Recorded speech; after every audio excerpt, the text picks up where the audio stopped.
What's up, everybody? Welcome to another episode of ID Please podcast. We have me, the incredible Trey. We also have with us Brittany. Say hey. Hey. We got AJ down there. What's up? And we just needed somebody with dread, so be loud. What's up?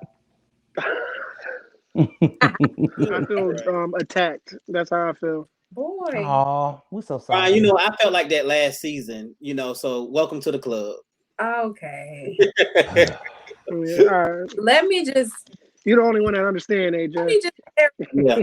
Well, we have a pity party with Brian and AJ. Thank you, Brittany. So I bring it to the table. Topic today is: would you be okay with your significant other having a friendship with their ex, or still texting their ex, or whatever? I understand why that would need to happen, but would you be okay with your significant other still being or having a friendship or texting with their ex? Well, Britt, since you got so much to say, I want you to start out. Who? Tell us how you feel. You. Me? You side commenting. Oh yeah. Snapping your neck, rolling your eyes already. Absolutely no. I already feel a way about calling people your ex anyway, because I'm like a title in your life. Like, I don't have exes. I have people that I used to talk to. So we don't have no relationship. There's nothing we need to talk about. We don't got no kids. They don't owe me no money. If they did, keep it. You know what I'm saying? No. Oh,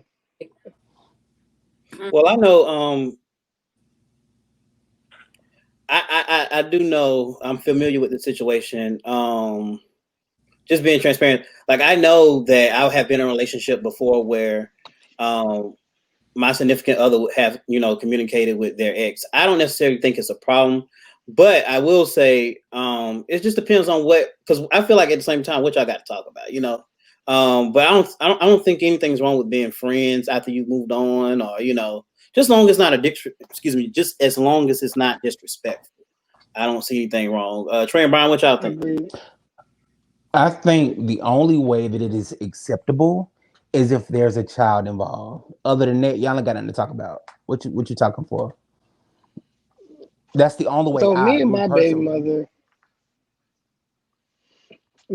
mother used to hate each other for years. She moved out of state. It's the only reason why I'm in North Carolina. And for her, like, we cool now. We on good terms. But I'm cool with all my exes, to be honest with you. Like, one of my exes, we still, she just had a baby. And, I check in on her, see how things are going. See if she need anything. Like, that's just my nigga. Like, besides us being in a relationship, like, every girl that I dated, like, really dated and loved, I'm cool with them. Because I feel like if I loved you and we just decided that it wasn't going to work, why should I hate you for that? Well, see, I don't think you have to hate the person, but because being cool with somebody, like, I don't hate nobody that I used to date. Hallelujah. But I don't want to like, we not, no. Well, Brian, I would say too, like, let me ask, and Brittany, for all of y'all. So, like, what about if your significant other has a problem with you communicating? Is it like, no, I'm still gonna communicate with them, it ain't that deep? Or it's like, because you got a problem, I won't say nothing else to them? How do you handle that? I guess my only question is why the problem? Because if it's just you being insecure, or if you're overly texting them, then there is an issue. But if you just texting them, like I said, because there's a kid involved, or because you remember that spot y'all went like on a date for that time in December, and you just trying to hit them, hey, what was that restaurant? And you respond back to it. I feel like that might not be a problem, but hey, who am I? I don't know. You know what? I changed my mind. It might be okay. I'm sorry. What? How do we switch? What happened? Because I remember. Where's that pizzazz at? One time I was friends with somebody that we used to text each other sporadically. Like, it wasn't like an everyday thing. But like you said, if it becomes disrespectful, then like you and your significant other doesn't like it, I feel like that's the issue. But we was friends. We wouldn't even talk about nothing bad, So, okay. What's his name? Huh? Brian. What's his I text. All right, next subject. That is funny. Well, I did before we move to the next section. I did ask on my Instagram page on my social media, and I got a lot of responses. People was like, "No, they can't be trusted." There's some limits and rules to it. Like it just kind of depends. There was really no hard. Well, there were some hard no's, but there were no hard yeses. Like, yeah, I don't care. Nobody said that. Yeah. So I didn't respond. That's why. But all those people are toxic. They have negative No. things going on in their life. I just relax, baby. Just relax, baby. That's all I got to say. It just depends on the situation. It depends on the experience that you had with the person too. Because like I don't want to text nobody that I used to talk to. So I'm looking at my significant other like, well, why you want to text somebody you used to talk to? You know what I'm saying? But it just especially if they telling you like they dogged me out and they did all this stuff. Like, what would you talk to them for? Like, you know, that's how I feel. But what get on my nerves about relationships is why do people doubt? Go ahead, Troy. I'm sorry. My thing about relationships is like, why do we have? Yeah. Yeah, you are delayed, Brian. Brian, hush. let me talk. I'm speaking. Ain't that what Kamala said? But my problem is, why do we break up with somebody? Like we just gotta. Can you hear me? Just shut up. You laughing too loud. Let's move on. I don't feel like talking no more. Go ahead, Trey. Go ahead. We'll mute. We'll go on mute.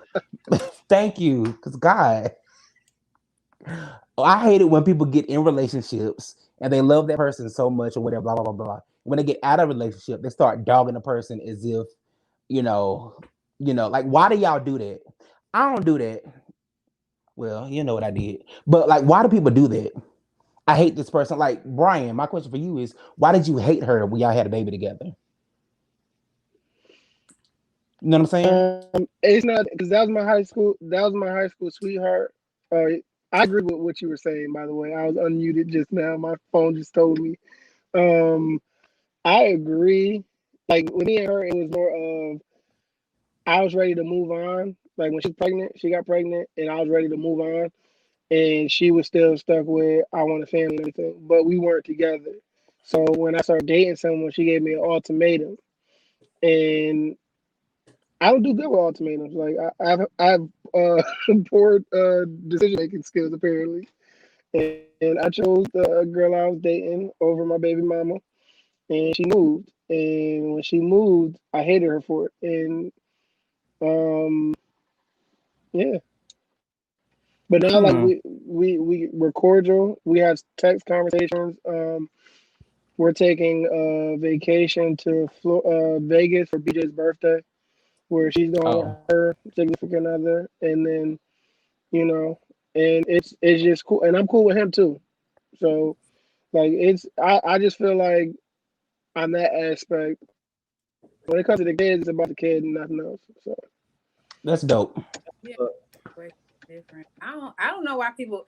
I think people get out of relationships and they hate the other person because of the experience that they had. You know what I'm saying? Like, cause how can you love someone much and then they piss you off to where you hate? You know what I mean? Like, it's just the experience. But I don't think they really mean it when they say that. Brian, you didn't really hate her. You was just upset. No, I didn't. Okay. No, I didn't. Cry, baby, grow up. Okay. Well, I have another question. Would you let your significant other go to an erotic poetry night by themselves? Yes or no? I wouldn't care one way or the other. If you going to listen to music, if you going to listen to poetry, I know erotic poetry, but go help yourself. I am all for my significant other chilling with her friends. Like, it don't always have to be about me. I want you to still have a life outside of me. So that's how I feel about it. I'm all for that. Like, and I agree. I think it's a great idea that she goes, because then she come home, she probably gonna want to reenact. Hunt. You know. Of course, on a married bed. Okay. So think about the truth. We're about to go to break. Please stay tuned to the ID Please podcast. I just just wanna be John the Baptized one, stuck on your island, seeing visions, hearing prophecies as if God lived in your lungs. So sanctify me with your breath. In a moment, in the twinkling of an eye, your love will rapture me back to the most high. Caught up. Hello, everybody. Welcome back to ID Please podcast. Hope y'all enjoying so far. I am. Me too. Brian, tell us about our next guest, please. So this is like my brother, Israel the poet. I will not say his government name. That's for him to give it out. But he is a poet in the North Carolina area. Is Muhammad He Ali? has his own show on one. He has his own show on. He has his own show on Wednesdays. He has a touring sex show that he does. It's in Tampa. Well, I'll just say the names: Florida, Georgia, North Carolina, New York. I think they have one in Baltimore. So he has things moving. His own company. He's doing everything. It's Black owned. He's just a great guy, good brother.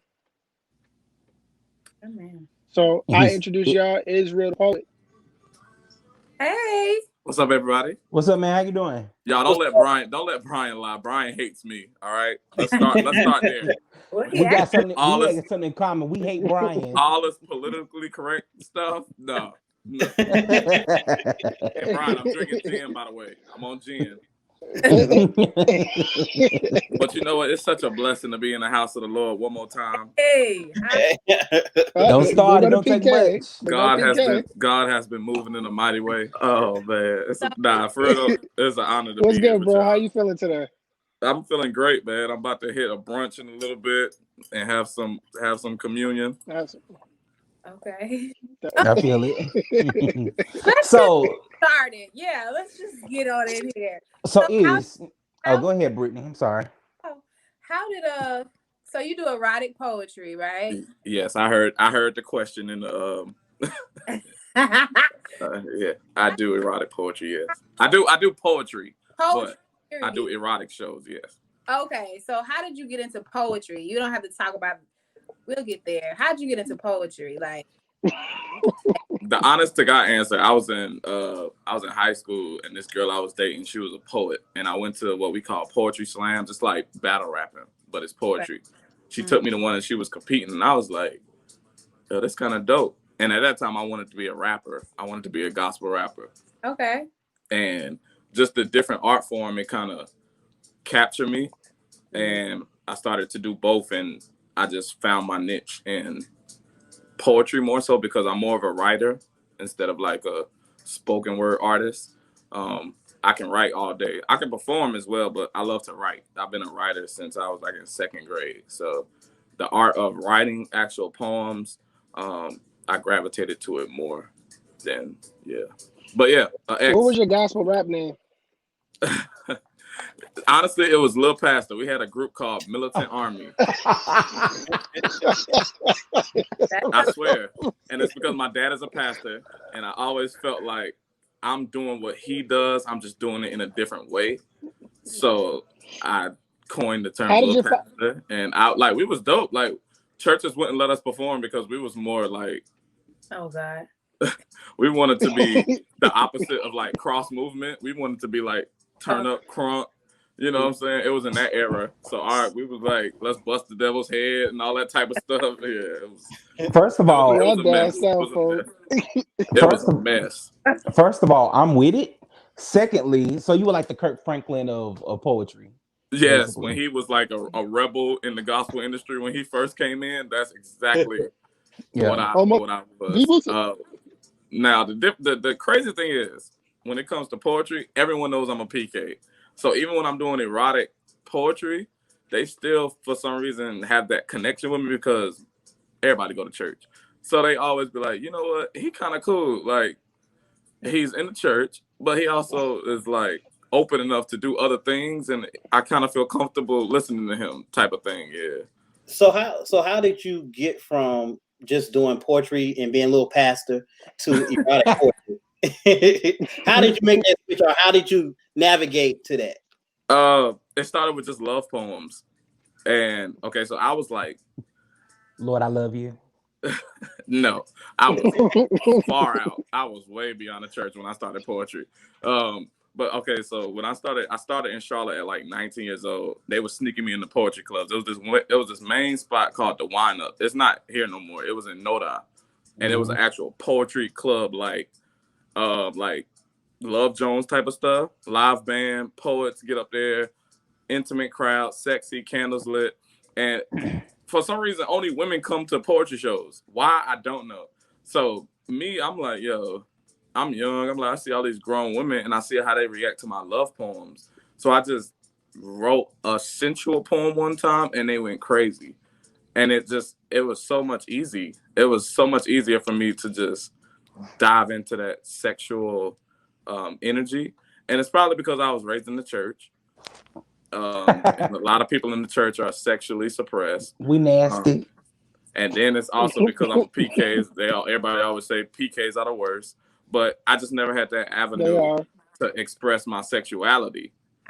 They told us don't talk about it in church, don't ask no questions, blah blah blah. Yeah. So I would write what I would fantasize, and the women would go crazy. So it just grew from there. That's what they wanted.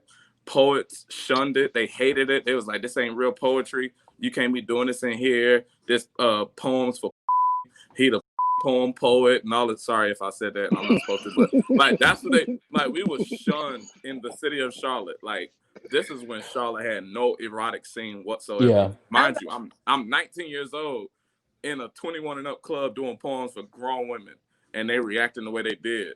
So me and a few poets, we was like, you know what? Let's do a sensual CD. We all love R&B. We love live music. Let's put our love and erotic poems on a CD, and it took off from there. So I actually was listening to some of your stuff, and I realized that because it is like R&B behind it, you actually remixed Anita Baker's Caught Up in the Rapture Love. Rapture Love. So listen, like Anita is my auntie. I love that's like one of my all-time favorites. Okay, I'm waiting on the verses with her. So that song has always one thing about me. Like I'm non-denomination, but I was raised apostolic. But my parents, they're like really, really like progressive. And my dad, he's a lover of music, period. Like he still have vinyl records and all that. So I grew up listening to like 70s. That's why I connect with like Brian in a band so much, because I love live music. I play the drums, but like just live music, period. It does something to me. So like I grew up listening to Anita Baker, Al Green, all these people. But Anita Baker, that song is just something about it. So I had to remake it. And the guy who sung on it, he actually used to tour with her. So he used to open up for her. So he was like, yo, this is perfect. Like I stay at her mansion when I'm in LA all the time. Like, so like she gave the green light without me ever meeting her. I would love to meet her. But a person next to me spoke directly to her and she gave the green light for us to do it. And hopefully we like gave it some credit, because that is one of my all-time favorites. That's what's up. So you got your own CD, right? So explain like your own project that you have, because you have all original music. You're doing your poems. So I have a bunch of projects out, but that was my actual first album. It was on independent label. I own all the masters. All of the music is live. It's not nothing sampled. And the guy who produced it, his name is Clinton Babers. He tours. Right now he's touring with Grant Hill's wife. I can't remember her name right now. He tours with her. You've met him plenty of times, but he has a studio and he produced the whole album. And the thing is, he was like, yo, I want to produce this because I've never produced a poetry CD like this. It's like, it's a total different project. Yes, it's poetry, but also the aspect of music. So the album is soulful, erotic expression. And if people really listen to it, it's all 90s R&B remade in every track. My top 90s R&B songs are on that. And I tried to match the poems that I wrote to express what these R&B singers were trying to express in their songs. So It's called the sex tape, but sex is an acronym, soulful erotic expression. That's dope. I never knew that. Yeah. And speaking of the sex tape, as you would call it, how did your parents feel about you doing this type of poetry, being that you are a preacher's kid? Like, I can only imagine saying, or telling them that you're doing this type of poetry. Like, what was the response, if any? Okay, so I'm gonna wrap it up real quick. Long story short, I was 21 years old. I was on the poetry scene for 2 years in Charlotte, and a lot of the top poets, like people who, if I call their name, you'll be like, oh yeah, I heard of them. They were like, yo, you really got talent. You can really do this. So in my brain, I've never been someone that work a 9 to 5. I always pursue what I love to do. So 21 years old, I'm sitting in the living room with my dad, and I was like, I want to do poetry full time. He said, if you're going to do that and you're not going to get a 9 to 5, you got to go. You know how Pentecostal parents are. They was like, you grown now. You got to go. So I moved to New York. This is before I moved to New York. Real talk. I have an uncle who stayed there who was my mother's brother. So my mother was like, let him go. She always had that belief that, like, I know what his destiny is, so he's good. So I moved up there with a bag of clothes, and I remember 10 CDs. Just so happened it was erotic poetry CDs. Don't know why. I was living on his couch for a year. I was Googling open mics in New York. I would travel to Harlem, to the Bronx on the subway, trying to sell a CD to get money to get back on the subway, to get back to Brooklyn. A year later, I met a poet, and he was like, yo, you need to get on this tour, this big tour that's in New York. And I auditioned for it, got on it, went around the whole country. The person who owns the tour, he was like, let's take your craft to another level. You need to get in the literary world. And I was like, what? I'm a country boy from Charlotte, North Carolina. I'm like, what? He was like, yeah, you need to publish your poems. So he helped me publish my first book. And when I published my first book, I will never forget. I sent the copy to my parents who were still in North Carolina. And my mother texted me like a week or so later, and she was like, your dad has the copy of your book on his office in the church. Like, it's on his desk. Wow. And mind you, me and him was not talking for like a year, 2 years straight. We weren't talking. I guess he was trying to see if I'm really about that life. If I'm really going to do what I say I'm going to do. And I guess I took it that was his quiet way of saying, that's my son. I'm proud of him. And now, 6 years later, after everything, 3 books in, awards, me and him are like best friends. Like, we talk about anything. He loves what I do. But mind you, he's always been a progressive pastor. So like, me and him, we'll sit down with a glass of wine and just talk about anything. And that's the blessed thing about that. But yeah, it was a rough start. You don't drink gin to that? I think that's so dope because, a lot of times we're taught that church people are judgmental. And, we do have some very judgmental church people. But I think it's so dope to see, especially a pastor, support either way. You know what I'm saying? I think that's a dope thing to hear. You don't hear that every day. I think that's really dope. Yeah. Especially when you've been good enough to because you've actually been featured in Creative Loafing and in Ebony Magazine, correct? Yeah. So that's dope. Yeah. I think I just had to put my money where my mouth was. I have a personal question. Go ahead. No, go ahead, Iz. Oh no, I was just saying, like, when I moved, I always had that chip on my shoulder. Like, I feel like I have to prove to myself, but I always felt like I had to prove to everyone back home that I'm really going to do this. Like, when we was in the Ebony Magazine, that was the tour that I was on in New York. We were in 60 cities around the country. It's the biggest erotic burlesque show in the country, independent, no major backing. And we performed on Broadway. We performed in Howard Theater in DC, like major places. Like, yeah. So once I moved back to Charlotte, that face-to-face conversation, it was real awkward because I'm like, yo, like, I ain't talked to my dad in a while. Yeah. But like, how would this conversation go? And it was just all like, yo, like, I knew you was gonna do it. I'm so proud of you. And that's always fueled me. And that pushed me to be who I am naturally. I hated it when people would be like, oh yeah, he a PK. And I'm looking at them like, I know I am, but like that's always gonna be in me. So now I'm free. Like, we'll be at an erotic show on Wednesday and the band will start playing shout music in an erotic show and the crowd will go crazy. I was there one time. I don't play. Oh, you a lie, Brian? We got video. No, they definitely did. Came like 2 Wednesdays ago. really did happen. On my birthday, Brian and the band played "Made Away" by Travis Green, and sung it. And sung it good too. People having drinks in their hand in worship. And Brian, I'm gonna let you get to your question, but I do want to say that's so funny because somebody that's very close to me, I almost want to say their name, but if I do, I know she's gonna kill me. She is in her 50s and she knows everything about you. Like sometimes come to the shows, and it was shocking to me. I'm like, how do you even know? Like, what are you doing listening? Because she is very involved in church. I would never think that she would be at but it's amazing. What's his like name start with? My aunties and everything. Like it's amazing to know that, you know, the organist at my church came to one of my shows. And I was going to the bathroom and she was walking away from the bar and I was like, oh. And there was that pause when I was like, yo, I apologize if I did anything crazy on stage. She was like, no, I love this. This is amazing. And I'm like, okay. Right.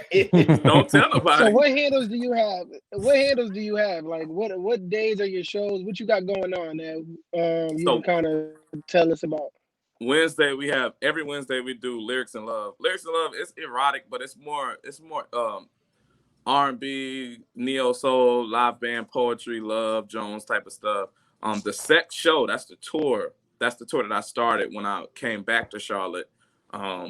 And all of the cities that I went to, I kept contacts. So I just started my own tour. I was like, forget it. Like I might as well use these contacts. So every city that I toured in, we try to put a sex show in those different cities. Now, the Sex Show is an acronym too. People be like, y'all have sex on stage? I'm like, no, it's sensual erotic expression. So we always want to have that aspect where we don't go too raunchy, but we do turn up. But it's also like romantic, sexy, perfect date night. So Wednesdays is Lyrics and Love. The last Saturday of the month, we have the Sex Show in Charlotte. And then other Saturdays or other dates that we have open, we do all of the other cities. So we try to stay busy. COVID-19 kind of messed up the tour, but we're starting to get the dates back up and running. That's what's up. So on the show, we like to play a game. Different games that we like to play. Today we're going to play a game called Word Association. Okay. Basically, I'm going to give you a word, and you can, if the word is something that you've written. Anyway, if you wrote it before or said it before in your poetry, you can say a line of that or something you can just make up on the spot. But you basically got about 10 seconds to like give us something. You can do it. I believe in you. You got that. Okay. All right. Y'all ready? Yeah. The first word is breath. Breath? Yeah.